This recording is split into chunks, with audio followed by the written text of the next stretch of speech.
नमस्कार मंडळ, मिनी ब्लॉगमध्ये तुमच्या सगळ्यांचं स्वागत आहे। आज संडे आहे आणि मी आणि महेश निघाले माझ्या बर्थडेची शॉपिंग करायला।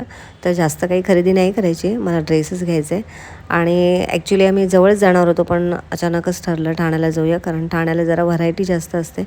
आता इथे आम्ही स्टेशनला उतरल्या पहिले पेटपूजा केली, कारण खूप भूक लागली होती आणि यांना गोखले उपहारगृहामध्ये स्पेशली जायचं होतं। तर तिकडचं आम्ही वडा, मिसळ असं सगळं काही खाल्लं आणि मार्केटमध्ये शॉपिंग करायला गेलो। तिथे आम्हाला शूट करायचं पूर्णपणे मी विसरून गेली, कारण इतकं ठाण्यामध्ये फिरण्यासारखं आहे आणि ते सगळं करता शूट करायचं राहून गेलं। आणि सगळं झाल्यानंतर आम्ही घरी आलो। बरोबर 6:30ला घरी आल्यावरती मी इथे लगेच पार्लरला हेअर वॉश करायला गेली आणि मला हळदी कुंकवाला निमंत्रण होतं, तिथे जाण्यासाठी साडी वेअर केली आणि हळदी कुंकू घेऊन मस्त वाण वगैरे मिळाल्यानंतर घरी आली आणि इथे सायशा आली होती, ती माझ्या ट्रायपॉडशी खेळत होती, तर तिची मस्ती चालू होती। आजच्या व्हिडिओमध्ये इतकंच, भेटूया नेक्स्ट व्हिडिओमध्ये, बाय।